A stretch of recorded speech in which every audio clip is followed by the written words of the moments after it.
Hello बच्चों, कैसे हो। मैं ये कहना चाहता हूं कि आज जैसा आप बोर्ड पे देख रहे हो एक सीरीज शुरू करने जा रहे हैं, ठीक है। और वो सीरीज आप देख के पढ़ ही सकते हो, नीट फिजिक्स प्रैक्टिस सेशन। बात कुल मिलाकर ये है कि इस सीरीज में टारगेट क्या है अपना। देखो भाई, जहां पढ़ते हो, जिनको फॉलो करते हो वेरी गुड, आप करो, मुझे इससे कोई मतलब नहीं है। मुझे इतना है कि अगर मुझे फॉलो करते हो, मेरे मेथड आपको समझ में आते हैं, मेरा लॉजिक्स आपको समझ में आता है, तो मेरा ये लॉजिक है कि भैया लास्ट टाइम के 2-3 महीनों में आप सब कुछ नहीं कर सकते। सीधी बात कहता हूं भाई साहब, पूरी फिजिक्स और पूरी केमिस्ट्री, पूरी बायो आप रेडी नहीं कर सकते। हो सकता है आपकी केमिस्ट्री और बायो अच्छी हो लेकिन फिजिक्स वीक हो। तो फिजिक्स मैंने ये तरीका निकाला। देखो यार, नीट का एग्जाम ना कोई साइंटिस्ट बनाने वाला एग्जाम नहीं है। इट्स अ बेसिक एग्जाम जिसमें बेसिक फंडे पे क्वेश्चंस आते हैं, और अगर आपको बेसिक्स अच्छा है तो आप ऐसे फोड़ करके पेपर में आ जाओगे। तो मैंने यही सोचा है कि मैं प्रैक्टिस सेशन चलाऊंगा जिसमें मैं हर कॉन्सेप्ट पे बेस्ड क्वेश्चंस को पिक करके आपके सामने ला दूंगा और उसके उर्जे पुर्जे खोल देंगे ताकि तुमको समझ आ जाए भैया ये कॉन्सेप्ट है। और मुझे ऐसा मान के चल रहा हूं कि अगर 100 दिन भी हम ये प्रैक्टिस सेशन लगाते हैं और आप मेरे साथ प्रैक्टिस करते हो तो यार, मतलब मुझे लगता है 2000 के आसपास क्वेश्चन कर लेंगे। और 2000 क्वेश्चन अगर कोई कर लेता है तो फिर यार उससे ज्यादा उसको करने की कोई जरूरत है नहीं, ठीक है। तो आज जो सेशन लिखा है एपिसोड 1, इसमें हम लोग माइक वाइक सब ठीक है भाई, हेलो, ठीक है। तो इसमें हम लोग जो करने जा रहे हैं भाई साहब वो है काइनेमैटिक्स, ठीक है। तो काइनेमैटिक्स से शुरू करते, ज्यादा बकवास करने की जरूरत नहीं है, काम पे ध्यान दें, है ना। तो चलिए बच्चों स्टार्ट करते हैं और आप यहां से फॉलो कीजिए। देखिए आपको दिख रहा होगा distance, displacement, velocity, acceleration, jerk. देखो भैया, इसके बारे में बहुत ज्यादा ज्ञान देने की जरूरत है नहीं, सबको पता है। मैं जानता हूं सबको पता है। सबको पता है डिस्टेंस के बारे में, सबको पता है कि डिस्टेंस जब टाइम के साथ चेंज होता है तो उसको स्पीड बोलते हैं। क्लियर है ना बच्चों। डिस्प्लेसमेंट जब टाइम के साथ चेंज होता है उसको वेलोसिटी बोलते हैं।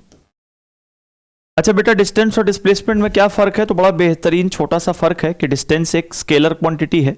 स्केलर मतलब उसमें डायरेक्शन का कोई रोल नहीं है, और डिस्प्लेसमेंट एक वेक्टर क्वांटिटी है। वेक्टर का मतलब इसमें हमेशा डायरेक्शन का ध्यान रखें। तो ये वेक्टर है तो मेरे प्यारे बच्चे, ये भी क्या होगा? एक वेक्टर होगा। और यहां एक चीज आपको और बताना चाहता हूं कि पता है यहां जो सारा खेल है ना वो टाइम का भी है। जैसे मान लो आपने एक टाइम का फ्रेम लिया, 10 सेकंड 5 सेकंड का, तो अगर आप टाइम का फ्रेम लेते हो तो यही चीज कहलाती है एवरेज स्पीड। मतलब आप एवरेज वेलोसिटी कह लो, एवरेज स्पीड जो आपको कहना, लेकिन एक वर्ड जुड़ जाएगा इसमें मेरे बच्चों, एवरेज। तो अगर कभी भी आप एवरेज देखो तो समझ जाना कि यार वहां पे बंदे ने टाइम का क्या लिया है? एक फ्रेम लिया है। मतलब 5 सेकंड 10 सेकंड का फ्रेम में बात हो रही है कि बताओ 10 सेकंड में कितनी स्पीड है। समझ गए। और अगर कभी भी आप ऐसा देखते हो, 1 मिनट होल्ड करना बच्चों। और अगर कभी भी आप ऐसा देखते हो कि किसी ने बोला कि मुझे अभी स्पीड बताओ, राइट नाउ, तो फिर समझ जाना कि वो होता है इंस्टेंट। इंस्टेंट का मतलब होता है जस्ट अभी। जैसे जैसे कोई गाड़ी चलती है, मान लो आप कार चला रहे हो, तो भाई साहब कार चलाते वक्त होता है ना, स्पीडोमीटर में आप देखते हो तो देखते हो कि कांटा अभी 100 पे है, तो वो जो स्पीड होती है वो 10 सेकंड की नहीं, वो अभी की स्पीड होती है, तो उसको हम बोलते हैं इंस्टेंट। और एक्सेलरेशन सबको पता है, डिस्टेंस को टाइम से डिवाइड करो तो स्पीड होता है, डिस्प्लेसमेंट को टाइम से करो तो वेलोसिटी होता है, और वेलोसिटी को टाइम से डिवाइड करो तो एक्सेलरेशन होता है। ये सभी बच्चों को पता है। मैं इस पर क्वेश्चन लूंगा तो आपको और क्लियर हो जाएगा।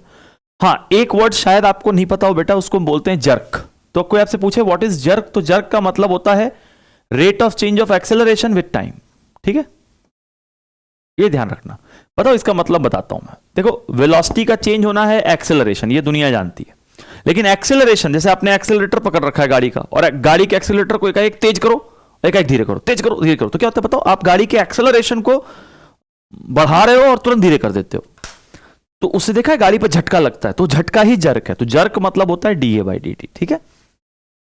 बाकी क्वेश्चंस मैं आपको और क्लियर करूंगा। देखो एक बहुत ही प्यारा सुंदर क्वेश्चन है, man moves 10 metre north and 20 metre east. देखो जब भी ऐसा क्वेश्चन आए तो पहले आप, और यहां पूछा क्या है बच्चों, देखो आप डिस्प्लेसमेंट, तो डिस्प्लेसमेंट पूछा है, इसका मतलब it is asking about vector quantity. तो कैसे करेंगे देखना, पहले पिक्चर बनाते हैं। 10 मीटर नॉर्थ, तो ईस्ट वेस्ट नॉर्थ साउथ, तो मैं ऐसे बना देता हूं सर, 10 मीटर नॉर्थ। और फिर कहता है भाई साहब 20 मीटर ईस्ट। ये तरीका सबसे सही रहेगा, इसमें कोई शॉर्टकट नहीं बताऊंगा, एक जनरल तरीका बताऊंगा। और कहता है जी फाइंड द डिस्प्लेसमेंट। देखो भैया डिस्प्लेसमेंट क्या होता है समझो। डिस्प्लेसमेंट जो होता है वो रिजल्टेंट होता है ऑफ ऑल द पाथ्स। नहीं समझे? और डिस्प्लेसमेंट और कैसे सोच सकते हैं? तो displacement is the straight line joining initial and final. समझने की कोशिश करना बच्चों थोड़ा ध्यान से। तो मैंने क्या, क्योंकि मैं सारे कॉन्सेप्ट कवर कर दूंगा, ये चीज आप ध्यान रखिएगा।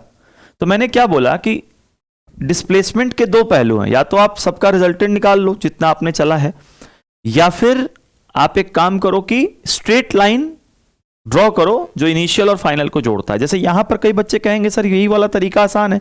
अगर मान लो बेटा ये अपना इनिशियल पॉइंट है और मान लो मेरे भाई ये अपना फाइनल पॉइंट है और मैं इनिशियल से फाइनल को जोड़ दूं तो ये डिस्प्लेसमेंट हो गया।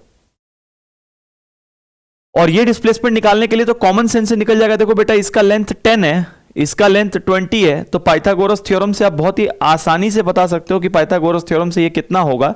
और पाइथागोरस थ्योरम से you can tell that this is 10 का स्क्वायर प्लस 20 का स्क्वायर। और आप इसको बहुत आराम से सॉल्व करके आंसर ला सकते हो। लॉजिक्स को सीखना सर, देखो क्योंकि मेरा मतलब क्या है कि अगर 20 क्वेश्चन आज करना है तो 20 के पीछे का कॉन्सेप्ट पकड़ो, क्या क्या उसके पीछे का वो मसाला क्या है। तो ये ठीक है, लेकिन मैं कहता हूं कि मान लो यार ये रास्ता दो ही है तब ना, मान लो ये ऐसा होता फिर यहां होता फिर यहां होता, तो फिर तो आप ये इस तरीके से नहीं निकाल पाते।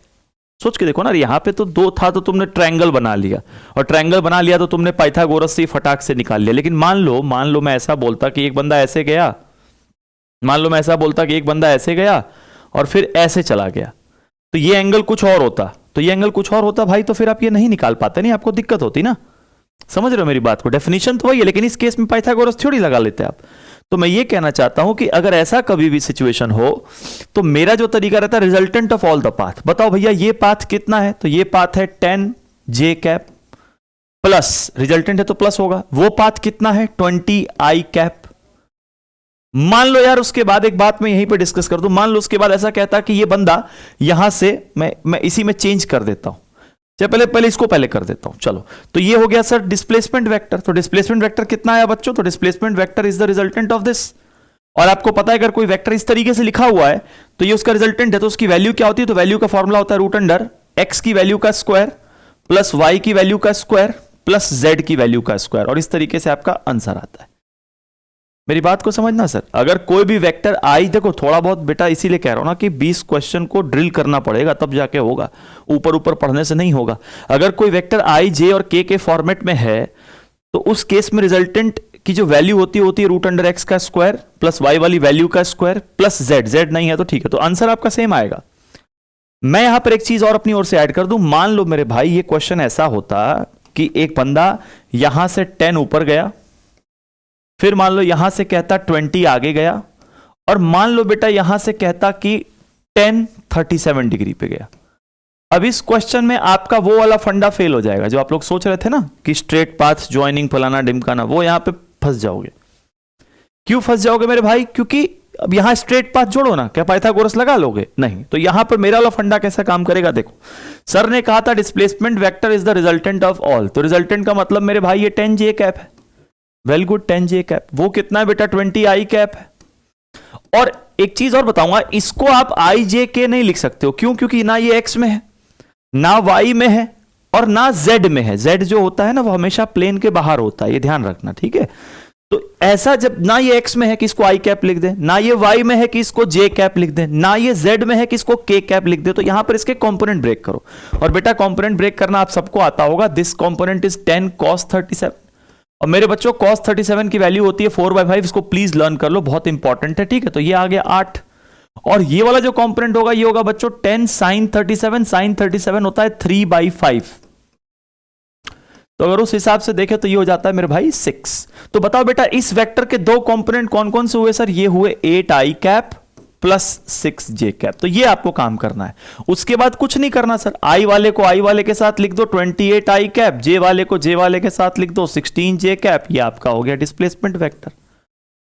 और अगर ये आपका डिस्प्लेसमेंट वेक्टर है तो अब आपसे कोई पूछेगा बताओ यार इस डिस्प्लेसमेंट की वैल्यू क्या है? मैंने आपसे वेक्टर थोड़ी, मैंने तो वैल्यू पूछी थी। तो वैल्यू अगर कोई आपसे पूछता है मेरे भाई तो आप कुछ मत करो, रूट अंडर 28 का स्क्वायर प्लस 16 का स्क्वायर कर दो, आपका आंसर आ जाएगा। समझ में आ रही है मेरी बात, मैं क्या बोल रहा हूं? क्लियर रखना है सर चीजों को। और कमाल की बात और है, मान लो यार कोई तुमसे वेलोसिटी पूछ लेता है बेटा, तो वेलोसिटी के लिए क्या करना है भाई साहब, इस डिस्प्लेसमेंट को टाइम से डिवाइड कर दो, समझ ही रहे हो यार, तो वेलोसिटी मिल जाएगी।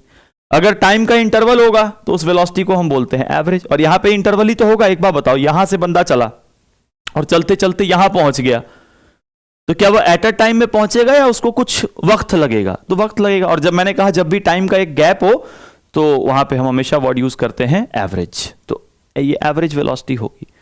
ठीक है, तो ये कॉन्सेप्ट को ध्यान रखना है। नेक्स्ट क्वेश्चन पे आओ। देखो ये भी एक अपने एनसीईआरटी का बहुत ही खूबसूरत सवाल है, मैं समझाना चाहता हूं। देखो क्या है, देखो सवाल ये है भाई साहब कि एक हेक्सागोनल पाथ में, ठीक है, थोड़ा सा इसमें कॉमन सेंस लगाना है, सुनिएगा। एक हेक्सागोनल, मैं इसको यहां ले लेता हूं, एक हेक्सागोनल पाथ है, इसमें हेक्सागोन का फिगर तो नहीं है, कोई बात नहीं। एक ऐसा देखो, एक बंदा यहां से चलता है बेटा, और यहां से चलता है तो हर 600 मीटर पे वो मुड़ जाता है, उसकी आदत है भटकने की, तो हर 600 मीटर भाई साहब वो भटकता रहता है। देखो ये सवाल मैंने इसलिए लिया कि इन सबके पीछे कॉन्सेप्ट्स है, और आप फालतू की थ्योरी पढ़ पढ़ के पको मत, चीजें सटीक पढ़ो कि जाओ पेपर में करो, घर आओ, सेलेक्ट हो, आराम करो यार। क्या कहता है बच्चे कि यहां से देखो, आप देख सकते हो यहां से स्टार्टिंग पॉइंट है, बहुत खूबसूरत, यहां से चला। अब यहां से चला तो भैया कहता है कि जब वो 600 मीटर चलता है, या 500 मीटर ले लो, जब भी वो 500 मीटर चलता है तो मुड़ जाता है। तो यहां पहुंचा तो 500 मीटर हो गया, तो जाना था उसको सीधा, लेकिन बेटा सीधा ना जाके वो मुड़ गया 60 डिग्री। फिर आप समझ जाओ सर ऐसे ही चला, फिर यहां से चला 500 मीटर, फिर यहां पहुंचा, जाना था सीधा, फिर मुड़ गया, फिर जाना था सीधा, फिर 60 डिग्री मुड़ गया, फिर जाना था सीधा, फिर 60 डिग्री। तो आप समझ रहे हो ना मेरी बात को, ये ऐसे ही घूमता रहेगा, भटकता रहेगा अपने जीवन में, तो ये ऐसे घूम रहा है, और this is it's start point. ठीक है यार, एक सवाल है, कोई बात नहीं, एक बंदा चल रहा है। अब क्वेश्चन कहता है कि find the displacement in third and एथ टर्न। एक बार बता बेटा, अगर ये यहां से चला तो थर्ड टर्न कौन सा होगा? यहां से तो चला ना, this is the first, this is the second and this is the third. तो भैया ये थर्ड टर्न है, और थर्ड टर्न तक का आपको क्या बताना है? डिस्प्लेसमेंट। अब मैंने अभी बताया डिस्प्लेसमेंट के दो कॉन्सेप्ट हैं, या तो आप रिजल्टेंट निकाल लो, ओके है, या दूसरा तरीका क्या है कि आप स्ट्रेट पाथ वाला करो। तो यहां भाई रिजल्टेंट कैसे निकालोगे एक बार बताओ, वो लेंदी पड़ेगा। तो यहां पर हम दूसरा अप्रोच यूज कर लेंगे, पाथ वाला। देखो ये स्टार्टिंग, इसको जोड़ लो, और इसको अगर जोड़ लूंगा तो वी कैन टेल दैट कि हाँ जी sir, very good, this is the displacement. अभी हमें निकालना है बेसिक ज्योमेट्री से। तो ये बेसिक ज्योमेट्री यहां काफी आसान है, दिखाता हूं कैसे, आप खुद समझ जाओगे। देखो बहुत सिंपल है यार। एक बार बताओ बच्चों, अगर मैं यहां पे एक परपेंडिकुलर ड्रॉ कर लूं ऐसे, मुझे खाली इतना बताओ, क्या मेरे बच्चे आप लोग ये निकालने के काबिल हो, ये डिस्टेंस निकाल सकते हो? खाली इतना बताओ। हाँ कैसे बताऊं? बताओ सर, ये 60 था, क्योंकि हर मोड़ पे वो 60 मुड़ता है, ये 60 है, ये 90 है। तो आप खुद सोचो कि सर इन दोनों, बताओ ये 60 है, देखो ये लाइन सीधी थी, ये 90 है, तो दिख रहा है आपको। तो आप बताओ सर कि ये एंगल और ये एंगल में से कोई भी एक एंगल आप निकाल सकते हो? पहले ये सोचो, आप इन दोनों में कोई भी एंगल निकाल सकते हो? ध्यान से देखो जरा, देखना बेटा एक बार ध्यान से। ये था सीधा, ये था सीधा 60, 60 90 150, तो ये कितना होगा? 30। अरे स्ट्रेट लाइन पे 180 होता है, बेसिक ज्योमेट्री लगानी है यार।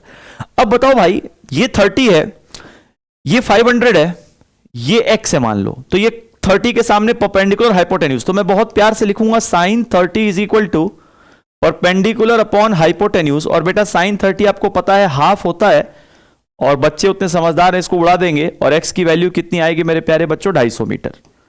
तो बेटा ये 250 मीटर है, तो सिमिलरली यहां भी देखो सेम ही केस है, तो वी कैन से दैट कि दिस इज ऑल्सो 250 मीटर। भाई ये भी 250 हुआ है ना, बात सही है ना, 250 हुआ, समझ में आ रहा होगा यार। और बताओ बेटा ये 500 था, तो ज्योमेट्रिकली देखो तो ये ठीक इसके पैरेलल, तो ये 500 हुआ। तो बताओ यार, अगर आपसे मैं पूछूं कि ये टोटल डिस्प्लेसमेंट कितना है, तो मेरे ख्याल से आपको पास आंसर आ चुका है, और आप आंसर शायद लिख भी चुके होंगे कॉपी में। आंसर इज सर 250, 500, 250, तो this is answer is 1000 metre. नहीं समझ में आया मेरी बात? तो it's as good to go, very simple question, कोई बहुत बड़ी चीज है नहीं, बच्चा बहुत आराम से कर सकता है। और देखो बेटा इसी में एक नेक्स्ट क्वेश्चन है, मैं बताना चाहूंगा। चलो एक काम करता हूं, मैं इसी चीज को ना नेक्स्ट पेज पे कॉपी कर लेता हूं, और बेटा अब इस क्वेश्चन में थोड़ा फिर से सब कुछ डिलीट कर देता हूं, और फिर से इस क्वेश्चन को देखते हैं नेक्स्ट पार्ट क्या, मतलब समझ रहे हो इसमें बेसिक कॉन्सेप्ट क्या था? देखा आपने, हमने बेटा इनिशियल और फाइनल को जोड़ा, अप्रोच देखा आपने, और इनिशियल और फाइनल को जोड़कर मैंने क्या किया बताओ सर, आपने इनिशियल और फाइनल को जोड़ा, और इनिशियल और फाइनल को जोड़ने के बाद आपने लेंथ निकाला, because displacement is the straight path joining the initial and final. लेकिन अगर कभी स्ट्रेट ना निकाल सको ज्योमेट्री से, तो वहां पे रिजल्टेंट वाला फंडा लिख दो, एक वेक्टर, दो वेक्टर, तीन, और कर लो यार। कहता है इस क्वेश्चन में find the displacement in third and eighth turn. Eighth कहां होगा बच्चों, चलो यहां से देखते हैं, first, second, third, fourth, fifth, sixth, seventh, eighth. ओ हो, this is the eighth turn. मतलब इस बार हमें भाई साहब ये निकालना है, ओके, ये निकालना है, दिस इज द डिस्प्लेसमेंट। अब भाई ये निकालने के लिए या तो आप ज्योमेट्री यूज कर लो, वो भी कर सकते हो यार, वेरी सिंपल है। या फिर बताओ, मेरे दिमाग में यहां पे ख्याल आता है, देखो क्या यार, यहां से चले, यहां से यहां गए, फिर यहां से यहां गए, और हमें निकालना ये है। तो अगर ध्यान से देखो बेटा, तो तुम्हें ऐसा लगेगा कि जो ये वाली चीज है ना, वो इन दोनों का रिजल्टेंट के बराबर भी तो है। देखो ना, यहां से यहां गए, फिर यहां से यहां गए, और हमें निकालना ये वाली चीज है। तो हम ये बोल सकते हैं ना भाई, कि अभी बताया था ना कि ये इन दोनों का रिजल्टेंट होगा, this is the displacement vector. और दो वेक्टर का रिजल्टेंट कैसे निकलता है, तो बताओ बेटा, दो वेक्टर के रिजल्टेंट का फॉर्मूला होता है रूट अंडर फर्स्ट वाले वेक्टर की वैल्यू का स्क्वायर, जिसको आप ए स्क्वायर बोलते हो, प्लस बी स्क्वायर, मतलब दूसरे वाले की वैल्यू का स्क्वायर। मैं बी नहीं बोलता क्योंकि बच्चों को लगता है बी, नहीं, वैल्यू। रूट अंडर फर्स्ट वाले वेक्टर की वैल्यू मतलब लेंथ का स्क्वायर, प्लस सेकंड वाले वेक्टर की वैल्यू मतलब लेंथ का स्क्वायर, प्लस 2 इंटू फर्स्ट वाले वेक्टर की वैल्यू, सेकंड वाले वेक्टर की वैल्यू, इंटू कॉस उनके बीच का एंगल। और एक बात ध्यान रखना बच्चों, एंगल वही बनता है जहां दोनों के टेल मिलते हैं। तो आप इसको ऐसे भी कर सकते हो, बताओ बेटा, ये एक वेक्टर है, ये एक वेक्टर है, आप बताओ सर इसके बीच का एंगल ये नहीं होगा, क्यों नहीं होगा? देखो समझो, इस वेक्टर का सर यहां है, ये इसका हेड है, और ये इसका टेल है। तो हेड और टेल के बीच एंगल नहीं बनता। एंगल का बनता है जहां या तो दोनों के टेल हो या दोनों के हेड हो। अरे बहुत सिंपल है, जहां दोनों के हेड मिले या दोनों के टेल मिले। तो बताओ भाई साहब, एक काम कर लो, इस वेक्टर को एज इट इज यहां से उठा के अगर आगे बढ़ा दें, तो देखो ना, इसका भी टेल और इसका भी टेल, तो ये एंगल होगा ना इनके बीच का। मतलब यहां पर हम डायरेक्ट बोल सकते हैं कि जो इसकी वैल्यू होगी, वो होगी रूट अंडर 500 का स्क्वायर, फर्स्ट वाले की वैल्यू का स्क्वायर, प्लस 500 का स्क्वायर, प्लस 2 इंटू फर्स्ट वाले की वैल्यू, इसको थोड़ा इधर शिफ्ट कर लेते हैं, अरे यार, फर्स्ट वाले की वैल्यू सिंपल है, इंटू सेकेंड वाले की वैल्यू, और बच्चों इनके बीच का एंगल कितना था, cos 60, and this will give you the displacement. ये वेक्टर नहीं देगा, ये डिस्प्लेसमेंट की वैल्यू देगा, क्योंकि यहां जो डिस्प्लेसमेंट वेक्टर है वो इन दोनों का रिजल्टेंट है ना बेटा। तो रिजल्टेंट, और रिजल्टेंट मैंने क्या बोला, एंगल वहां बनता है जहां या तो दोनों के टेल हो या दोनों के हेड हो।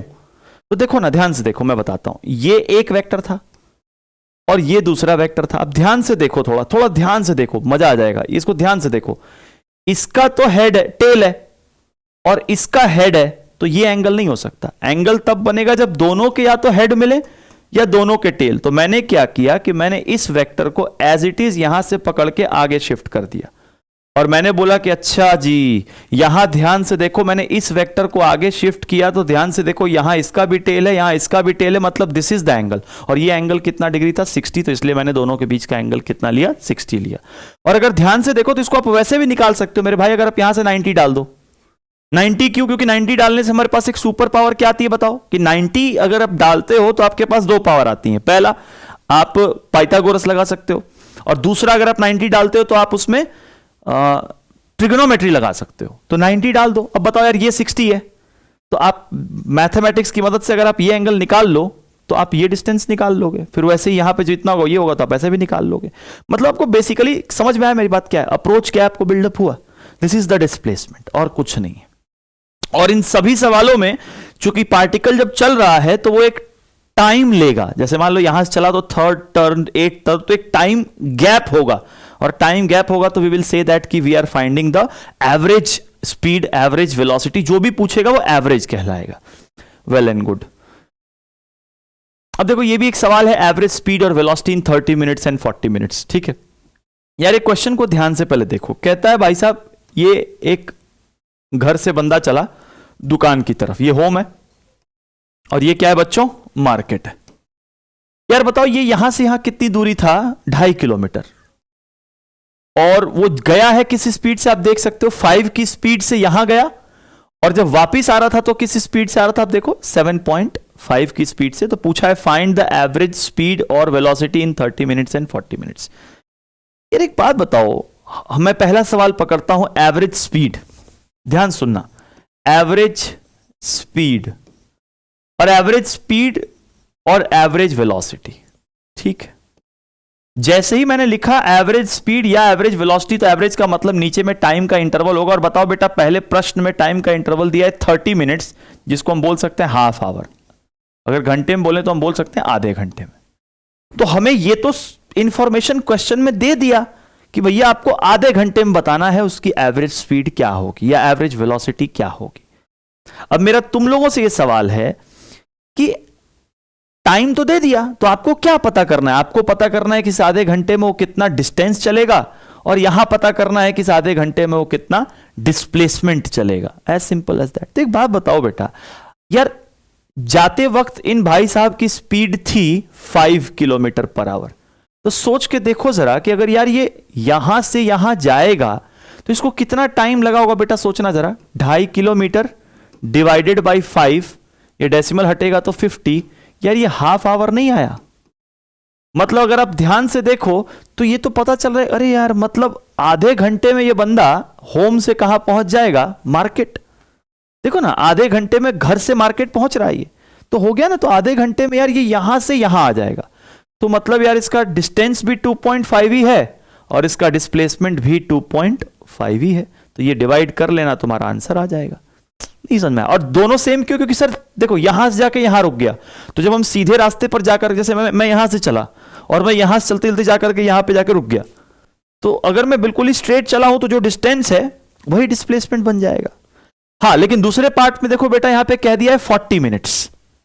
तो चलो सर, अगर 40 मिनट कहेगा तो हम क्या करेंगे, समझने की कोशिश करेंगे। सर इसको हटा दो और यहां पे सर आप लिख दो 40 मिनट्स। चलो भाई करते हैं।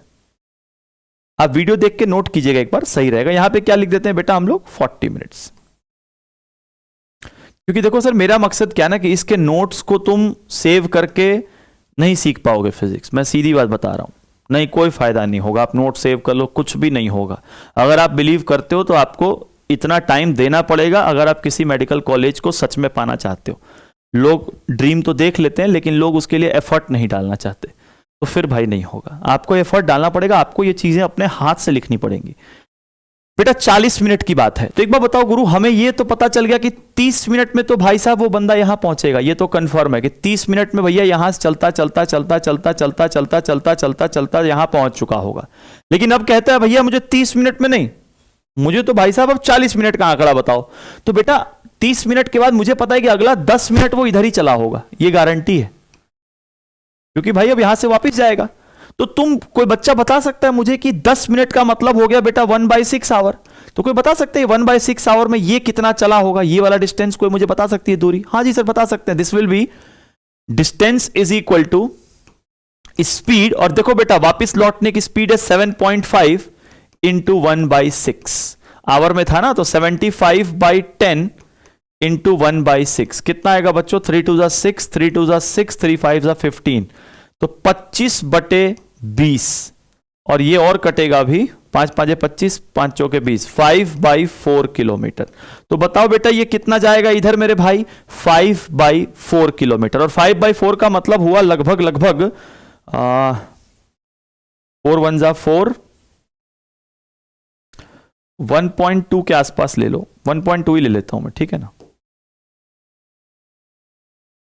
ठीक है 1.2 ले लो। तो बताओ भाई साहब, हमें पता चल गया कि अगले 10 मिनट में वो इधर जाएगा 1.2। तो बताओ बेटा, अगर एवरेज स्पीड की बात करें तो एवरेज स्पीड के लिए हमें क्या चाहिए? तो एवरेज स्पीड के लिए हमें चाहिए होता है डिस्टेंस। तो डिस्टेंस कैसे निकलता है बताओ? सर डिस्टेंस का मतलब गया 2.5, वापिस आया 1.2, तो डिस्टेंस इज 3.7 किलोमीटर, क्योंकि डिस्टेंस तो होता है सब कुछ। और ये मिनट को, अब आप बेटा यहां पे मिनट को हटा करके आप किस में पुट कर दोगे? आवर में। दिस इज 40 मिनट्स, तो 40 मिनट्स का मतलब हो गया, क्योंकि टोटल 40 था ना, तो 40/60 आवर, ये तो आप कर लोगे। और बताओ बेटा, अगर कोई मुझसे वेलोसिटी पूछता है तो वेलोसिटी के लिए मुझे क्या चाहिए? तो वेलोसिटी के लिए मुझे डिस्प्लेसमेंट चाहिए। डिस्प्लेसमेंट कैसी क्वांटिटी है? वेक्टर। तो वेक्टर है तो क्या ध्यान रखेंगे? देखो गया इधर है तो इधर प्लस में होता है, तो गया है अगर +2.5 तो वापस आया है -1.2।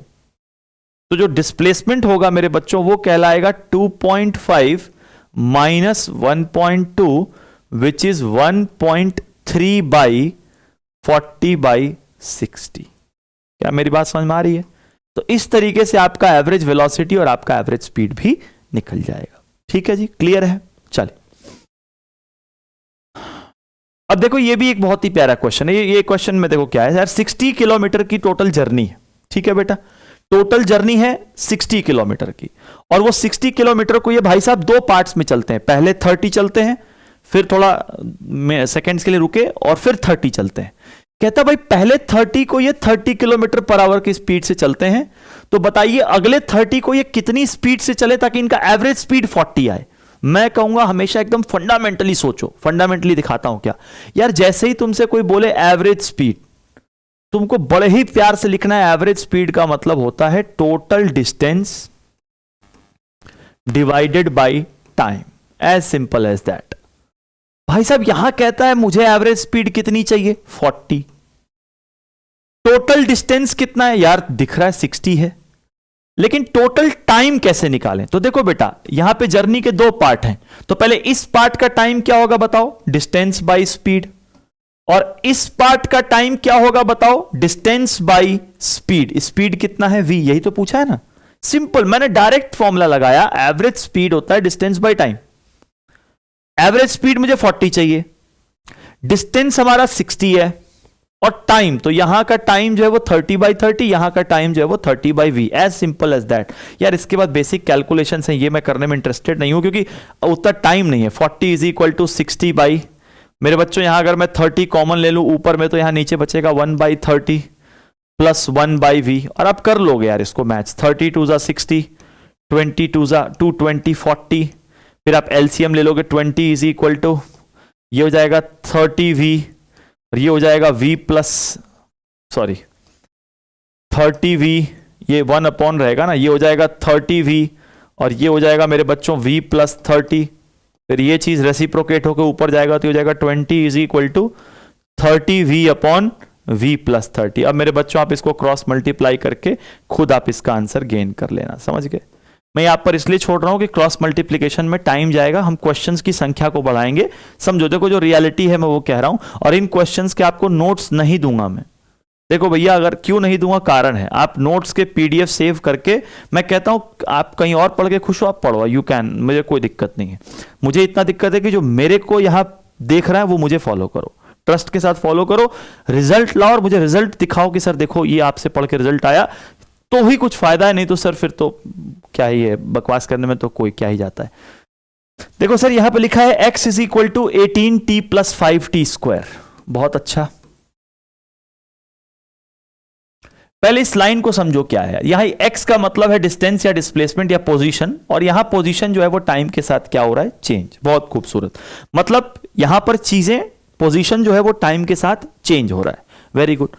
तो कहता है sir find the instantaneous velocity. मैंने कहा था अगर आपसे इंस्टेंटेनियस वेलोसिटी पूछ तो फिर आपको कुछ नहीं करना, dx/dt, डिफरेंशिएशन का सहारा लेना होता है। जब भी आपको कोई वैल्यू एट अ पॉइंट निकालनी हो ना अभी, तो आपको डिफरेंशिएशन का सहारा लेना है। तो v = dx/dt, और डिफरेंशिएशन सबको आता होगा, d/dt। नहीं आता तो मैंने एक फर्स्ट वीडियो डाल रखा है, प्लीज सी दैट, क्योंकि थोड़ा सा तो आपको एफर्ट लेना पड़ेगा बच्चों। तो बताओ सर कितना होगा, इसको करेंगे तो ये 18 हो जाएगा, dt/dt 1 होगा बेटा, ये 5 होगा, और t² का डिफरेंशिएशन 2t होगा, तो that is something like 18 + 10t, है ना। और t कितना पे पूछा है बेटा, 2 सेकंड्स पे, तो वी विल पुट हियर 2, 10 2 = 20, 38। तो जो वेलोसिटी होगी मेरे बच्चों वो कितनी होगी, 38 मीटर पर सेकंड। लेकिन ये उसकी इंस्टेंटेनियस वेलोसिटी होगी। इंस्टेंटेनियस का मतलब जस्ट जब वो दूसरे सेकंड पे कांटे में देखेगा तो उसकी स्पीड 38 दिखेगी। लेकिन दूसरे सवाल में देखो क्या लिखा है, फाइंड द एवरेज वेलोसिटी। और एवरेज यहां पे वर्ड क्यों यूज किया, देखो क्योंकि यहां पे इंस्टेंट ऑफ टाइम है, टाइम फ्रेम है, तो आपको दिखेगा यहां 2 सेकंड से लेकर 3 सेकंड एक टाइम का गैप है, और टाइम का गैप है तो we use the concept of average. तो एवरेज वेलोसिटी में बेटा आप डिफरेंशिएशन नहीं लगा सकते। देखो आपको अगर एवरेज वेलोसिटी निकालनी है तो आपका फॉर्मूला होता है डिस्प्लेसमेंट अपॉन टाइम, और डिस्प्लेसमेंट होता है final position minus initial position upon time. Displacement क्या होता है? Displacement is final position minus, मान लो मैं अभी 2 पे खड़ा हूं और कुछ देर के बाद मैं 5 पे खड़ा हूं, तो रास्ता कोई भी पकड़ के जाऊं, डिस्प्लेसमेंट वो रास्ता नहीं होगा, डिस्टेंस वो रास्ता होगा। डिस्टेंस को एक बार ध्यान देना बेटा, डिस्टेंस को कभी भी आप फाइनल माइनस इनिशियल पोजीशन नहीं लिख सकते हो। समझना क्यों ये नहीं लिख सकते हो, क्यों? मान लो आप 2 पे खड़े हो और आप 5 पे चले गए, तो कोई ये कहता है कि सर आपका डिस्टेंस 3 है, ये गलत हो जाएगा। डिस्टेंस 3 क्यों गलत हो जाएगा? भैया 2 से 5 जाने को हो सकता है मैं ऐसे चला गया हूं, तो ये 3 कैसे हुआ?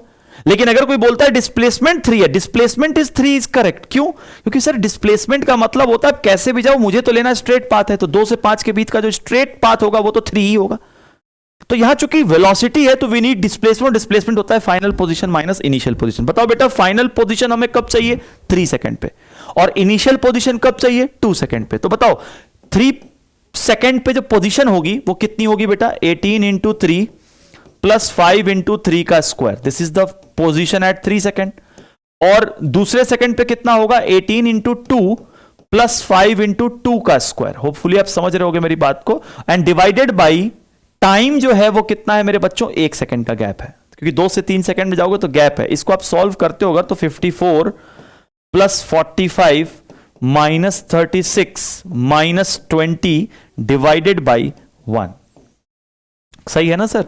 तो कितना आएगा बच्चों बताना एक बार यार। ये आएगा 54 में 20 गया 34, 45 में 36 गया 9 डिवाइडेड बाई 1। होपफुली सही कर रहा हूं। ठीक है, तो ये हो जाएगा, कितना हो जाएगा भाई साहब?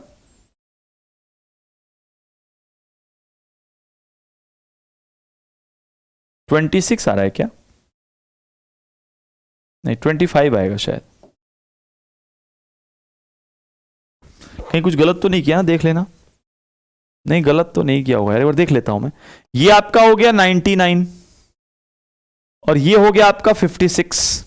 अब ठीक है बाई 1, तो 6 3 9 सॉरी 43 मीटर पर सेकंड। क्या है यार, मैं भी समझ में आ गया मेरी बात। तो ये है आपका concept of average velocity and instantaneous.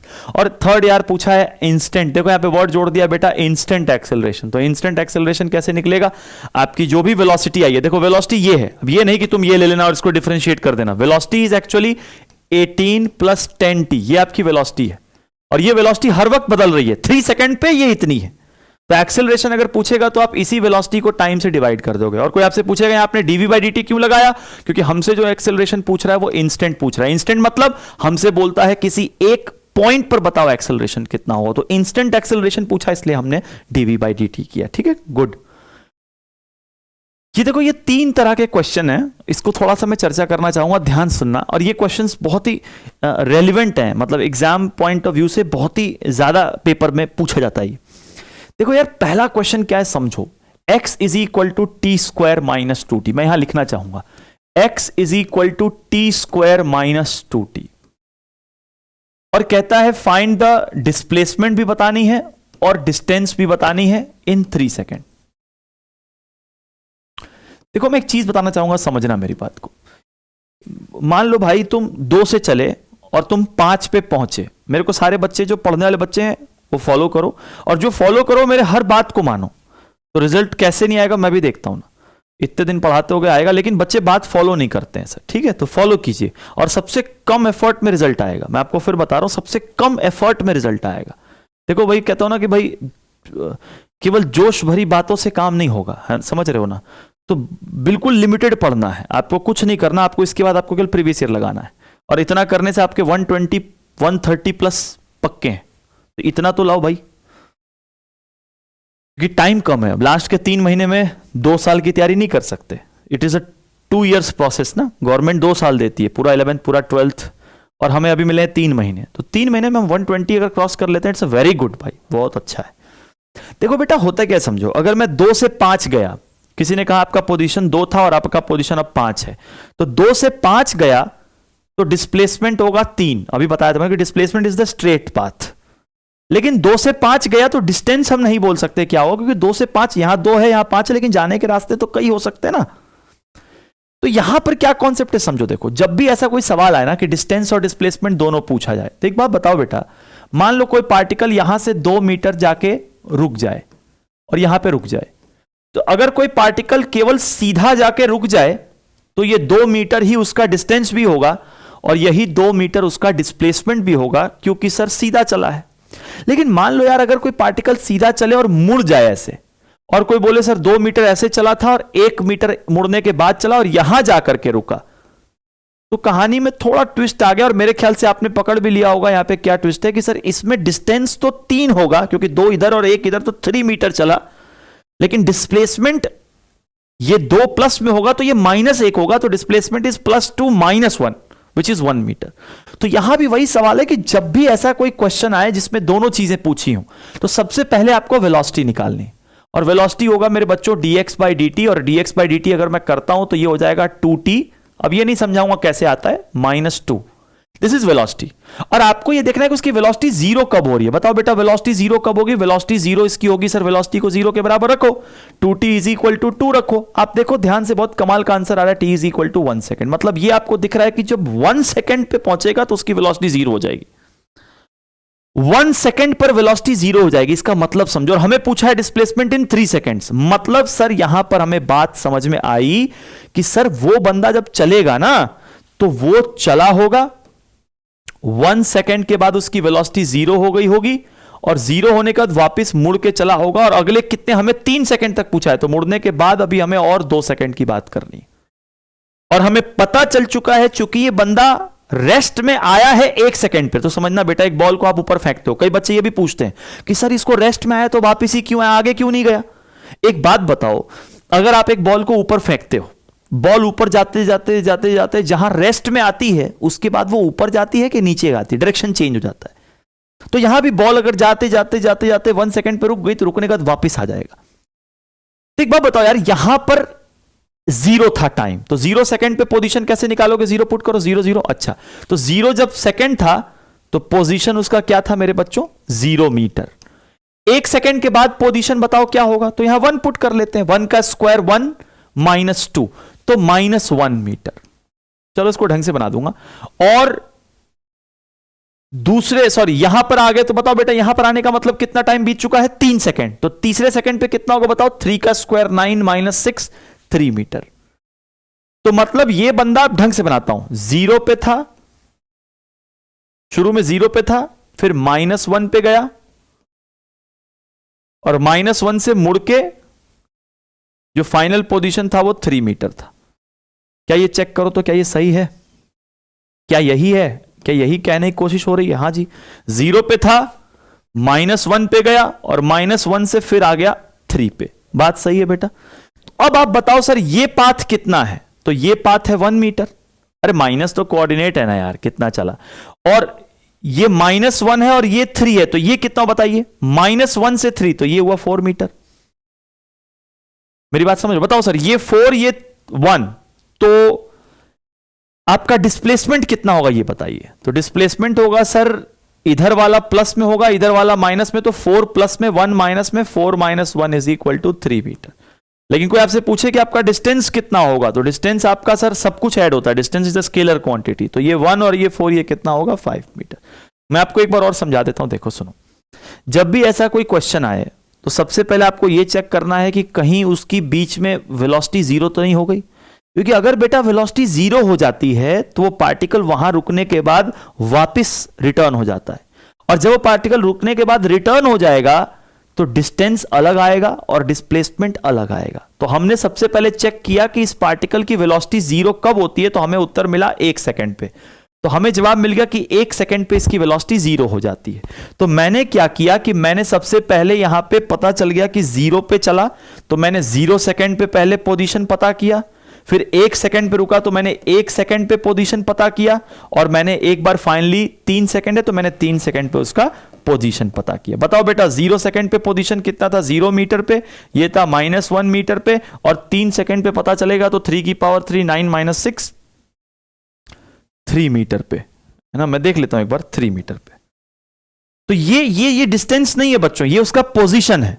अब मैंने इसको यहां मार्क किया, बताओ 0 सेकेंड पे 0 के मार्क पे खड़ा था, 1 सेकेंड के बाद, ध्यान सुनिएगा मेरी बात को, 1 सेकेंड के बाद, 1 सेकेंड के बाद वो -1 के मार्क पे चला गया, और उसके अगले 1 सेकेंड के बाद सॉरी उसके 1 सेकंड तो यहां बीत गया, और उसके अगले 2 सेकंड के बाद मतलब टोटल टाइम इज 3, वो किस मार्क पे जाके खड़ा हो गया? 3 मीटर के मार्क पे खड़ा हो गया।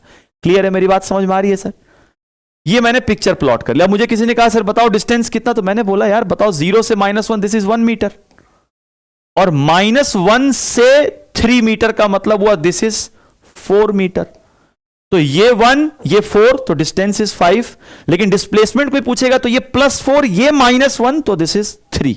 तो आपका इस तरह से डिस्प्लेसमेंट और डिस्टेंस निकल जाएगा। और चूंकि यहां डिस्प्लेसमेंट और डिस्टेंस अलग अलग है, तो यहां पर हम ये भी कह सकते हैं कि जो एवरेज स्पीड होगा और जो एवरेज वेलोसिटी होगा वो भी आपका बिल्कुल अलग अलग होगा। बात समझ में आ रही है? देखो इन हर क्वेश्चन से ना हमें एक लर्निंग लेनी पड़ेगी। हर क्वेश्चन के पीछे एक लर्निंग है कि इस क्वेश्चन ने क्या सिखाया। इस क्वेश्चन आपको ऐसे नोट करना है कि इस क्वेश्चन ने ये सिखाया, इस क्वेश्चन ने ये सिखाया, इस वाले क्वेश्चन में सर ने क्या बताना चाहा, इस वाले क्वेश्चन में लर्निंग क्या थी, एवरेज स्पीड क्या होता है, डिस्प्लेसमेंट निकालने के कितने तरीके होते हैं। जब आप इन सभी चीजों को लर्न आउट करोगे ना बेटा, तब आपको जाकर के चीजें समझ में आएगी। और ये क्वेश्चन देखते हैं sir, t is equal to √x + 3, और क्या पूछा है क्वेश्चन में, एक बार देख लें। Find the displacement when velocity is 0।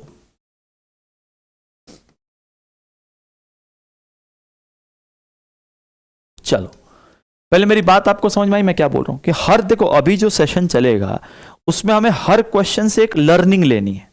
देखो समझो मेरी बात, मैं हो सकता है कि एक दिन में 15 क्वेश्चन हम डिस्कस करें, लेकिन वो 15 क्वेश्चन के सॉल्यूशन डिस्कस नहीं करेंगे, 15 क्वेश्चन के पीछे का अप्रोच डिस्कस करेंगे। और भाई साहब अगर आपने अप्रोच पकड़ लिया और उसके बाद आपने प्रीवियस ईयर कर लिया, तो इस लास्ट मोमेंट पर अगर आप इतना भी फोकस होके करते हो, आप बहुत अच्छा स्कोर करोगे। अगर आप डगमगाते रहते हो इधर उधर उधर उधर, तो इतना कंटेंट है और इतने आजकल रैंडम टीचिंग फ्रेटर्निटी में लोग हैं कि आप बिल्कुल खत्म हो जाओगे। आपका टाइम ऐसे पानी की तरह खत्म हो जाएगा कि भाई साहब आप ढूंढ समझ नहीं पाओगे। देखो बेटा, t is equal to √x + 3, find the displacement. सबसे पहले sir displacement when velocity is 0, तो पहले वेलोसिटी तो निकालनी पड़ेगी। तो वेलोसिटी निकालने के लिए देखो यहां पे पहले x निकालो, तो यहां पे थोड़ा सा रूट का चक्कर है। देखो तो इसको ऐसे कर लो भाई, फिर बचपन की मैथमेटिक्स है बोथ साइड स्क्वायर कर लो भाई। अब जैसे ही आप बोथ साइड स्क्वायर करोगे देखो मजा आ जाएगा, √x का स्क्वायर x हो जाएगा और t - 3 का होल स्क्वायर हो जाएगा a² + b² -60। अब जब आपको ये चीज मिल गया तो वेलोसिटी निकालना तो बिल्कुल मक्खन मलाई है, विच इज dx/dt। आप dx/dt आप 1 मिनट में कर लोगे। बोलो बच्चों ये 2t हो गया, कांस्टेंट का डिफरेंशिएशन 0 होता है, ये -6 हो गया। This is the velocity. और कहता है जी हमें डिस्प्लेसमेंट तब बतानी जब वेलोसिटी 0 हो, तो वेलोसिटी को 0 रख लो। वेलोसिटी को 0 रखोगे तो 2t - 6 इज इक्वल टू 0, मतलब t आपका आएगा 3 सेकंड। मतलब हमें यह भी पता चल गया कि भैया तीसरे सेकंड पर वेलोसिटी क्या है? 0 है। अब हमें यहां पे डिस्टेंस नहीं पूछा, यहां पे पूछा है सिंपल डिस्प्लेसमेंट। और डिस्प्लेसमेंट मैंने अभी बताया था कि displacement is directly final position minus initial position. तो बता बेटा, हमें डिस्प्लेसमेंट बताना है 0 सेकंड से लेके तब तक जब तक वेलोसिटी 0 ना हो, मतलब 3 सेकंड के बीच। तो बताओ 0 सेकंड पे इसका x कितना रहा होगा? सर 0 यहां पुट कर लो, ये रहा x। 0 0 0 सब में 0 पुट करो, x 0 पे 0 मीटर पे खड़ा रहा होगा। और तीसरे सेकंड पे x कितना रहा होगा बेटा? 3 सेकंड पे 3 पुट करो, 3 का स्क्वायर 9 + 9 -6 3 18, ले भाई वापिस 0 पे ही आ गया। तो 0 सेकंड पे भी 0 पे ही था, तीसरे सेकंड पे वापिस 0 पे ही आ गया। तो हम ये बोल सकते हैं सर कि इसका डिस्प्लेसमेंट भी कितना आएगा? 0। डिस्टेंस 0 नहीं आएगा। देखो समझो मेरी बात, डिस्प्लेसमेंट 0 होगा क्योंकि sir displacement is change in position. पहले भी 0 पे था, घूम फिर के फिर वापस 0 पे आ गया, तो डिस्प्लेसमेंट 0। लेकिन डिस्टेंस क्या होगा वो फिर निकालना पड़ेगा हमें, लेकिन वो इसमें आएगा नहीं, वो थोड़ा कॉम्प्लिकेटेड। डिस्प्लेसमेंट और डिस्टेंस निकलता कैसे, मैंने आपको बताया था कि डिस्टेंस निकालने के लिए आपको जैसे पलट गया, बताओ ये कब पलटेगा बेटा? ये पलटेगा तीसरे सेकंड पे। तो अगर कोई आपसे पूछेगा कि sir find the distance travelled in 4 seconds, तो 0 3, ये 3 सेकंड पे पलटेगा और 4 मतलब 4 सेकंड, मतलब हमें ऐसा कुछ रास्ता होगा। तो आपको 0 पे पोजीशन, 3 पे पोजीशन, 4 पे पोजीशन, ये वाला पोजीशन प्लस में होगा, ये वाला पोजीशन माइनस में होगा, तो डिस्प्लेसमेंट निकाल लेंगे। और डिस्टेंस पूछेगा तो डिस्टेंस में ये भी प्लस में होगा, ये भी प्लस में होगा, सारा ऐड करेंगे तो ये अपना डिस्टेंस निकल जाएगा। तो मैंने आपको बताया, उससे ज्यादा मत करो। देखो सवाल बहुत हैं, लेकिन उसको करोगे तो कंफ्यूजन ही हाथ लगेगा। ठीक है सर, ये क्वेश्चन देखो बड़ा प्यारा है, t is equal to α x² + bx। एक मिनट यहां लिख देता हूं इसको, ये बड़ा नीट वाले ऐसा क्वेश्चन बहुत पूछते हैं सर, बहुत ज्यादा। अल्फा एक्स स्क्वायर प्लस एक रिलेशन दे दिया इन लोगों ने और पूछा है कि भैया बताओ इसका जो एक्सेलरेशन है प्रूव करो कि वो -2 अल्फा वी क्यूब होगा। अब देखो हर बच्चे को ना बेटा, हर बच्चे को यहां मैं इसको मिटा देता हूं, हर बच्चे को इस सवाल में एक्सेलरेशन क्या होता है सबको पता है। Acceleration is dv by dt। और वेलोसिटी क्या होती है? वेलोसिटी होती है dx बाई dt, ये भी सबको पता है। लेकिन यहां बच्चों से निकलता नहीं है क्योंकि यहां x नहीं, देखो ना x कैसे दे रखा है, तो यहां आपको थोड़ा डिफरेंशिएशन स्मार्टली करना पड़ेगा। मैं दिखाता हूं, देखो यार यहां तुम चाह के भी x नहीं निकाल, बताओ ना, अगर तुम यहां x कॉमन भी लेते हो तो एक x यहां बच ही जाएगा। तुम बोलते हो सर मैं क्वाड्रेटिक इक्वेशन का रूट निकालो तो इतना गंदा हो जाएगा कि मर ही जाओगे। तो यहां पर सर x अलग नहीं हो रहा। जैसे मान लो कोई बोल दे x is equal to 2t, तो वेलोसिटी निकालना बहुत आसान है क्योंकि velocity is dx by dt। लेकिन यहां x सेपरेट ही नहीं हो पा रहा, तो मैं यहां पे सजेशन दूंगा कि कोई बात नहीं है, थोड़ा देखो स्मार्टली बिहेव करते हैं। सर ये चीज तो सबको समझ में आ रहा है? हाँ जी। अगर ध्यान से देखें तो this is the function of t is depending on x, तो मैं एक काम करता हूं dt बाई dx कर देता हूं, मतलब मैं x के रिस्पेक्ट में डिफरेंशिएशन कर लेता हूं। क्या दिक्कत है? बता बेटा, x के रिस्पेक्ट में करूंगा तो x स्क्वायर का डिफरेंशिएशन 2x होगा, बीटा बाहर आएगा और dx का डिफरेंशिएशन 1 हो जाएगा। ध्यान से देखो, आपने dt बाई dx तो निकाल लिया और dt बाई dx कितना आया आपका? तो ये आया 2 अल्फा x प्लस बीटा। अब ये आपका dt बाई dx है, ध्यान से देखो, और dt बाई dx है तो भैया आप वेलोसिटी तो बता ही सकते हो कि velocity is dx by dt, और dx बाई dt का मतलब इसका उल्टा ही तो हुआ ना, मतलब ये हो गया sir 2 alpha x plus beta की पावर -1। समझने की कोशिश करो, यहां तक तो समझ में आ गया? हाँ ये तो आ गया यार। अब वेलोसिटी अपना आ गया बच्चों, वेलोसिटी आ गया 2 अल्फा x प्लस बीटा की पावर -1। लेकिन हमसे वेलोसिटी नहीं पूछा गुरु, देखो ध्यान से देखो, हमसे वेलोसिटी नहीं पूछा, हमसे क्या पूछा है? देखो हमसे पूछा है एक्सेलरेशन। तो अभी एक्सेलरेशन निकालने के लिए हमें फिर एक बार और लड़ाई लड़नी पड़ेगी। अब यहां एक कॉन्सेप्ट और है, मैं आपको रिमाइंडर डालूंगा, सारे बच्चे ध्यान सुनना बेटा। देखो फिजिक्स में आपको पता है कि एक फॉर्मूला होता है वेलोसिटी का dx बाई dt, एक फॉर्मूला होता है एक्सेलरेशन का dv बाई dt, और अगर आप इसको इससे डिवाइड कर दो तो क्या बनेगा? देखो a by v is equal to dv by dx। तो यहां से एक नया फॉर्मूला आता है एक्सेलरेशन का, a is equal to v dv by dx। तो मैं कहना चाहता हूं कि ये आप ध्यान रखो, ये बच्चों को भूल जाता है। बच्चों को ऊपर वाली दो बातें तो याद रहती हैं, v is equal to dx by dt, a is equal to dv by dt, लेकिन ये भी याद रखो कि a is equal to v dv by dx। और ध्यान से देखो कि ये वाला जो सवाल था, ये वाला जो प्रश्न था अपना, इसमें अब बताओ वेलोसिटी किसका फंक्शन है? x का, इसमें कहीं टाइम नहीं है। तो यहां पर आप a is equal to dv by dt लगाओगे तो प्रॉब्लम में आओगे क्योंकि टाइम तो है ही नहीं इधर। तो यहां जो सबसे बेहतरीन शानदार फॉर्मूला होगा वो होगा v into dv by dx। अब बेटा बताओ, v को मैं v ही लिख देता हूं, समझ जाओ, और dv बाई dx करूंगा तो चेन रूल होगा, d 2 alpha x plus beta की power -1 upon 2 alpha x plus beta की पावर -1। चेन रूल आपको उम्मीद है तो वीडियो देख लेना, d 2 alpha x plus beta divided by dx। बेटा दिस इज चेन रूल। अब देखो यही दिक्कत आती है ना, अगर आपने बेसिक नहीं पढ़ा तो आपको लेगा ये क्या, अरे ये नीट का क्वेश्चन है। तो अब बेसिक्स की वीडियो देखो, अब तो जागो मेरे भाई। तो अगर ध्यान से देखें तो बच्चे क्या बनेगा? देखो ये बनेगा a is equal to v, हाँ ये पावर -1 नहीं होगा, जो अंदर होता है वो नीचे आएगा ना, ठीक है। a ये हो गया d, ये वाली चीज नीचे, क्योंकि नीचे क्यों? देखो dx की पावर n का फॉर्मूला देखा आपने, अगर यहां x की पावर n होता था तो नीचे में भी x होता था, तो ये अंदर वाली चीज सेम होती थी, तब तो जाके हम लिखते थे ना nx की पावर n -1। तो अगर यहां पावर में -1 है तो अंदर वाली चीज सेम होनी चाहिए, सेम कर दिया, और ये मल्टीप्लाई में लिख के बराबर कर दिया। तो इसको हम लिख सकते हैं n, इस चीज जो भी अंदर है की पावर n-1, और इसका डिफरेंशिएशन तो बहुत आसान है, 2 अल्फा dx बाई dx 1 होगा और वो हो जाएगा 0।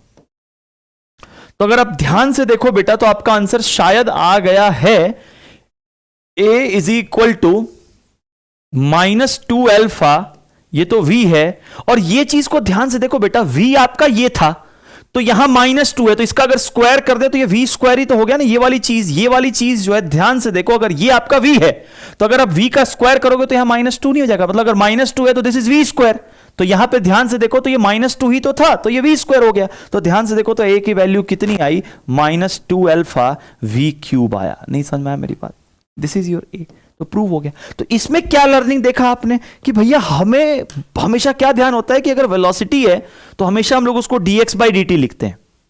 अगर वेलोसिटी है तो उसको हम लोग हमेशा क्या लिखते हैं, dx by dt। तो भैया अगर कहीं आप सेपरेट नहीं कर पा रहे हो तो आप dt by dx कर लो ना, और dt by dx करके अगर आप वैल्यू निकाल लेते हो तो फिर उसको आप रिवर्स कर लो, क्योंकि अगर आपने dt by dx निकाल लिया तो वेलोसिटी जस्ट इसका रेसिप्रोकल ही तो है। तो इस सवाल में क्या क्या लर्निंग है, एक है डिफरेंशिएशन का टेक्निक, दूसरा है चेन रूल। अब किसी बच्चे को चेन रूल नहीं आता तो भागना नहीं है, वो चेन रूल को पक्का करना है, क्योंकि पेपर से नहीं भाग सकते भाई हम। समझने की कोशिश करो, थोड़ा सा बी सीरियस। अगर आप डॉक्टर हो कल के तो थोड़ा सा बी मैच्योर और अब चीजों को समझ लो। हाँ, आपको ये मेरे क्लासेस में ये है कि आपको ये नहीं सोचना कि अब इसके बाद क्या, only simple 2 goals, solve this अपने से क्लास के बाद और सॉल्व द प्रीवियस ईयर। इतना अगर आप करते हो, आप अपने आप में चेंज देखोगे, आपको एक सेल्फ कॉन्फिडेंस बिल्ड होगा, 100% होगा। ठीक है,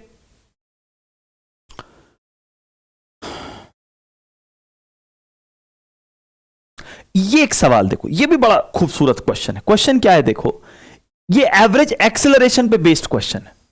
भाई साहब, एक पार्टिकल ऐसे 5 चला, ये इसकी वेलोसिटी थी 5 मीटर पर सेकेंड, उसके बाद ये इधर चला 5 मीटर पर सेकेंड की स्पीड से, और इस पूरी जर्नी का टाइम है 10 सेकेंड। चूंकि यहां एक टाइम का गैप है तो this is the average acceleration.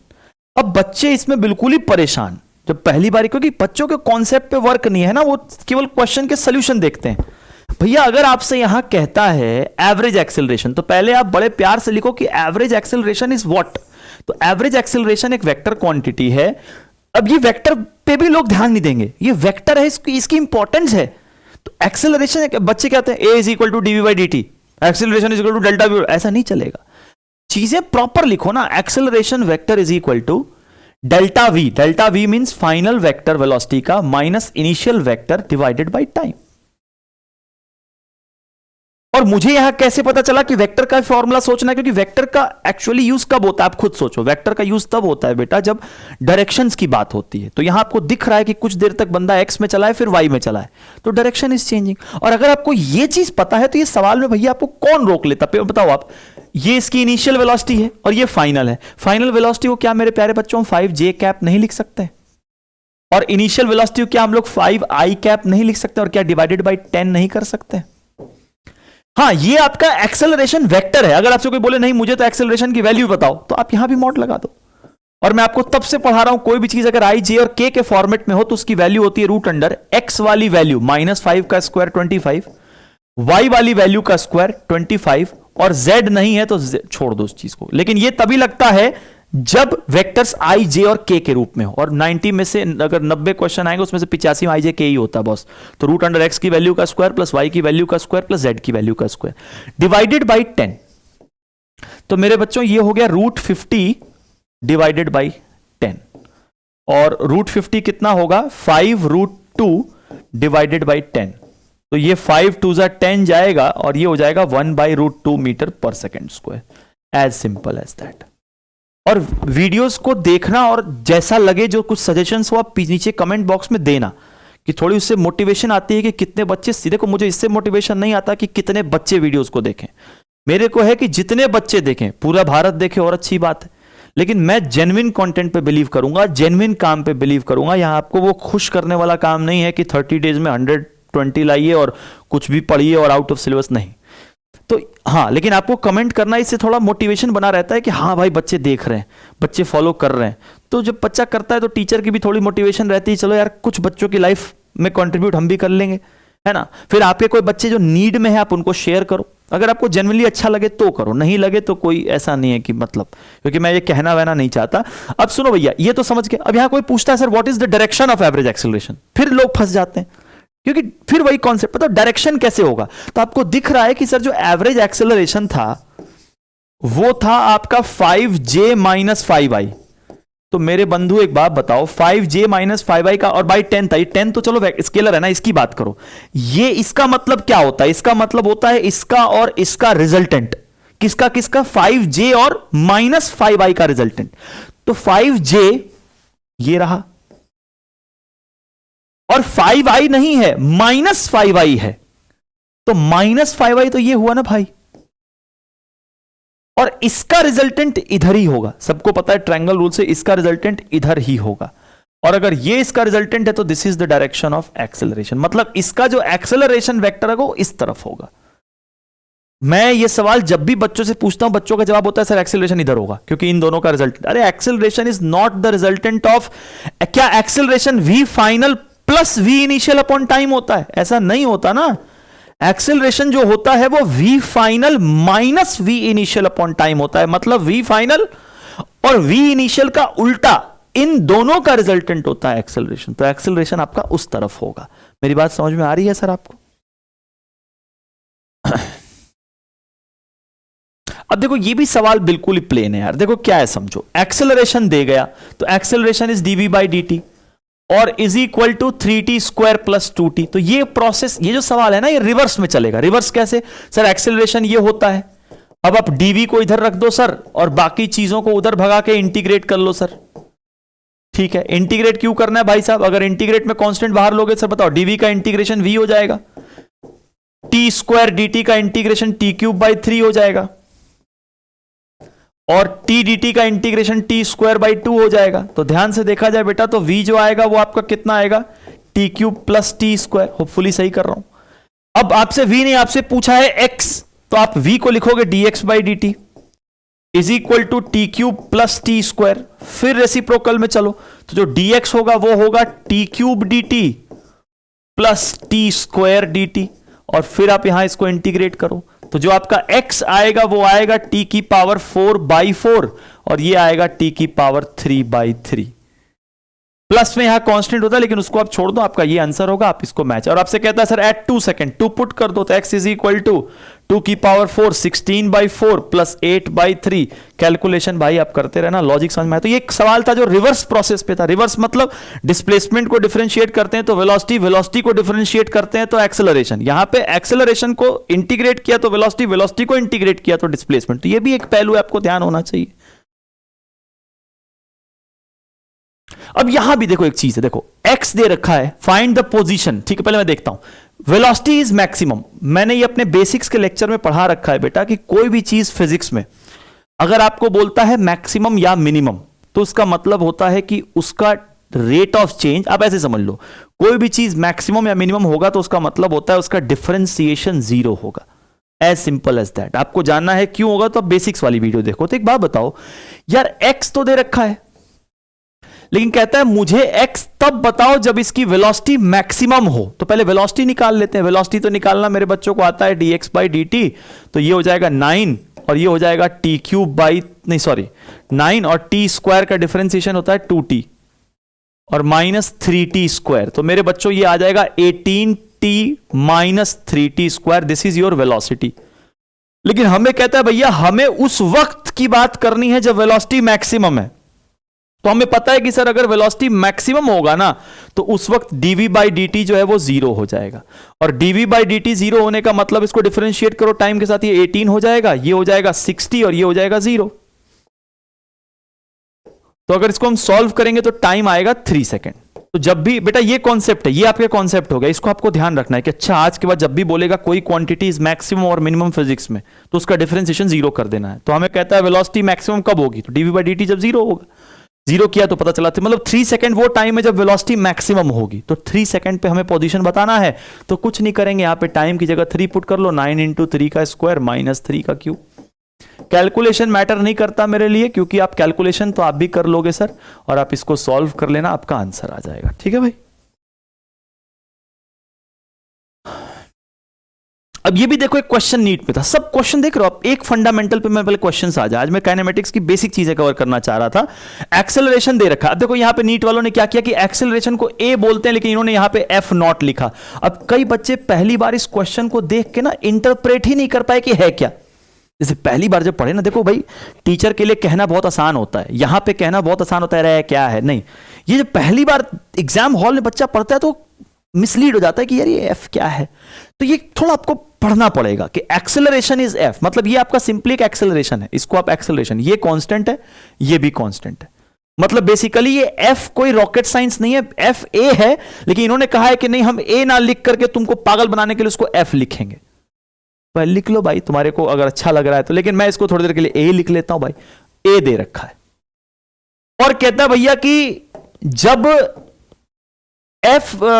Time zero था तो वेलोसिटी जीरो थी, और कहता है जब एफ जीरो होगा तो बताओ वेलोसिटी क्या होगी। तो एक बार बताओ, अगर एफ को जीरो, मतलब यहां एक्सेलरेशन को जीरो रखना है, बताओ बेटा एक्सेलरेशन को अगर मैं जीरो रखूं, जल्दी बताओ क्या बनेगा। अगर मैं इसको जीरो रखूं तो zero is equal to f naught 1 minus t by t, zero के नीचे आके ये भी जीरो हो जाएगा, 1 is equal to t by t, मतलब जब एफ जीरो होगा उस वक्त टाइम जो होगा वो टी के बराबर होगा। तो हमने एक डेटा चुरा लिया, नहीं समझे, हमें कहता है वेलोसिटी बताओ, लेकिन वेलोसिटी तब बताओ जब एफ जीरो हो। तो मैंने बोला चलो यार एफ जीरो है तो टाइम भी पता चल गया, ठीक है, मतलब बेसिकली ये क्वेश्चन को हमने कैसे मोल्ड किया बताओ, कि टाइम जीरो पे वेलोसिटी जीरो है, और हमें क्वेश्चन में कहता है कि जब एक्सेलरेशन जीरो हो तब वेलोसिटी बताओ। तो एक्सेलरेशन जीरो का मतलब तब टाइम टी होगा, और हमें इस टाइम पे वेलोसिटी बतानी है, मतलब हमें टाइम जीरो पे वेलोसिटी दे रखा है और टाइम टी पे वेलोसिटी पूछा है। अब ये क्वेश्चन समझ में आ रहा, हां तो अब तो इसके बाद acceleration is dv by d, मैं डायरेक्ट लिख दूं डीवी बाई डी टी को यहां कर देता हूं।